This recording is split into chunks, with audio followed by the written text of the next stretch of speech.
there is a doll in the window. It has been there for as long as you can remember, longer perhaps, a silent sentinel in a warped glass of an old antique shop at the corner of the street you pass on your way home. Perched gently in a child's chair, with one leg tucked neatly beneath the other, she waits. The porcelain of her face is faded and cracked in places, like a painting left too long in the sun, and yet her expression remains unchanged. Her eyes are glass, dull, colourless, the shade of winter skies just before the snow. They don't move, not truly, but every now and then they seem to catch yours as you walk past, as though she knows you. You blink, shake your head, tell yourself it's nothing. And yet the next time, she's still there, waiting. Her hair is pale blonde and wispy, curled around her forehead in delicate spirals. It looks almost real, too real if you're honest. Her dress, once a proud, frilly white, has browned and yellowed under the years of sun. The lace at her sleeves is beginning to disintegrate into dust. Still, the antique shop owner hasn't moved her. She sits in that same spot day after day, always facing outward, always staring through the smeared glass and into the street. It's clear that nobody wants her, and truly, who would? She is unsettling in the way old things often are, no matter how gently they are kept.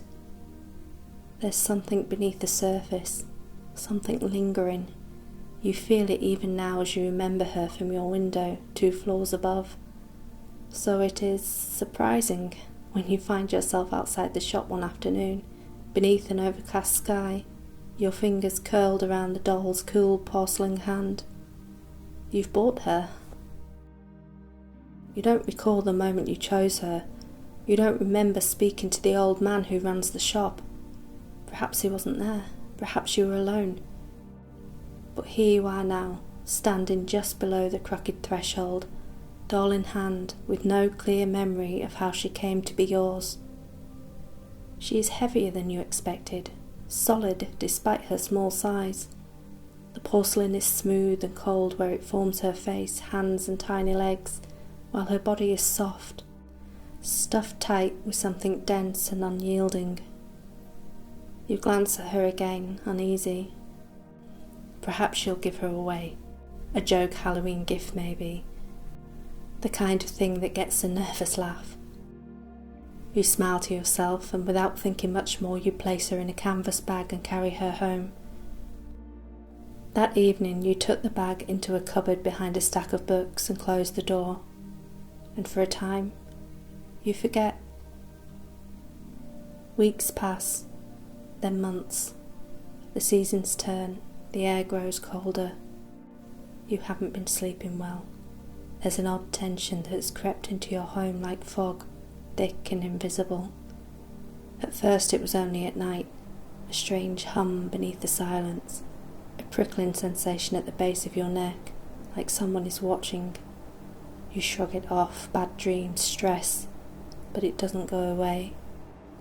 It follows you from room to room. You light candles, you leave music playing. You sleep with the lamp on. Still, the unease lingers like the scent of smoke after a fire. So you clean, deeply, methodically. You open every door, sort through every drawer. It feels good to do something, to act against the oppression creeping into your home. And that's when you open the hallway cupboard and see the bag again, the one with the doll. It's wedged behind the dusty books that you meant to donate. You frown as you tug it forward. Her dress is still yellowed. Her limbs are still delicate and cold. She looks up at you with those pale glass eyes, empty. You place her down with the other things to throw away, but then pause. She's old. Maybe someone would want her, a collector perhaps. Someone less superstitious. You move her to the donation pile instead. That's when you notice the books are damp, not just musty, wet, as if something has been breathing there, Black streaks stain the edges. Mould. Of course, that makes sense. Breathing in spores can cause hallucinations, anxiety, restlessness. That must be the reason that you've been feeling so out of sorts. You scrub your hands clean and head to the store for gloves, a mask and bleach. You spend the evening purging the cupboard. The air becomes thick with the sharp scent of pine. 5 bags of ruined belongings are sealed and tied, including the donation bag with the doll inside. The sense of relief you feel is real, tangible. You sleep well for the first time in weeks. But the following night, the noise begins. A soft hiss, intermittent like a whisper filtered through static. Sometimes there's a scrape, a scratch, always too far away to catch properly, but close enough to feel. You press your ear to the wall. Is it mice? Rats? Your landlord is apologetic but distant. It will be at least a week, maybe 2. Pest control is behind. Everyone's calling, everyone's hearing things. You try to ignore it. You turn up the volume on your shows, you play music while you shower. But it's always there under the noise, beneath the silence. And then come the whispers. You tell yourself it's the pipes. But they're words, faint, muffled, and always, always just below the edge of understanding. You stop sleeping again. You begin to jump at small things. Movement just at the edge of your sight. Your reflection lagging behind you. The weight of the air pressing against your skin like a hand. Then, on the 4th day, you see her. The doll. She's behind the sofa now, still in the same bag. Her glassy eyes meet yours as you kneel. Your hands are trembling as you lift her. You do not remember moving her, not from the cupboard, not from the trash. But here she is. You squeeze her, her limbs flop backward unnaturally. Her body is still soft, but it feels fuller somehow, more alive. And disturbingly, in your mind, she is no longer an it. She is a her. You don't hesitate this time. You take her outside immediately. The trash bin lid slams shut with a satisfying thud. You return to your apartment and lock the door. You sleep deep and dreamless. But morning brings no peace. There's mud on your feet. Footprints stretch across the floor. Your footprints. They begin at your bed and trace a path to the door and out onto the street. You follow them. Your stomach turns as they lead you to the trash bins. The bag is there, open, empty. She's gone. You've never sleepwalked before, not once, and yet you retrieved her. You held her in your hands, you took her somewhere, and you do not remember. You return home and begin to search every drawer, every shelf, under the bed, behind the curtains, nothing, no sign of her. But you feel her again, like a breath on the back of your neck, like a dream that won't fade. You tell no one, not your friend who would laugh and light incense and make a joke of it. You know better. You've seen what happens when people mock the strange. That night you wedge a chair beneath the bedroom door. You check every corner. The lamp stays on. Sleep comes in fits and starts. Dreams twist and snarl, and when you wake, it's dark. The lamp is off.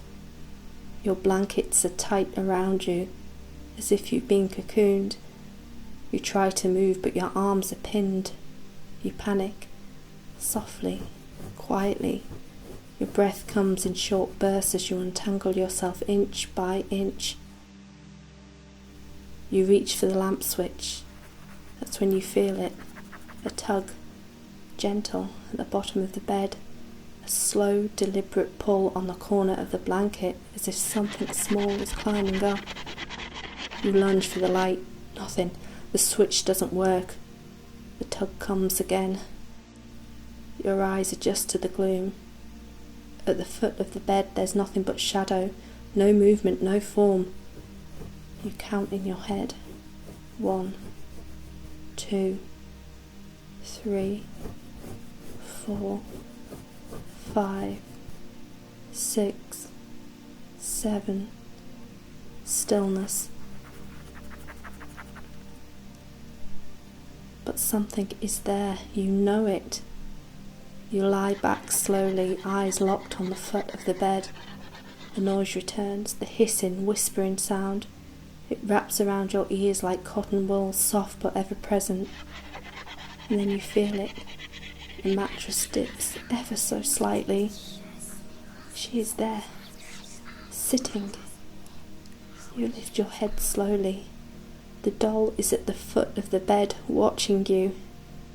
You slam your eyes shut, pull the blanket up in a child's defence against monsters. If you can't see her, she can't see you. That's the rule.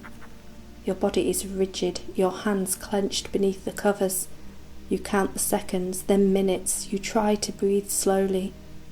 You listen. Only the clock, only the sound of your own breathing. And still, you feel her watching. You whisper to yourself, every word beginning with S you can think of, voice trembling, barely audible. Soft, slow, sigh, sing, slight, simple, sleep, sleep, sleep.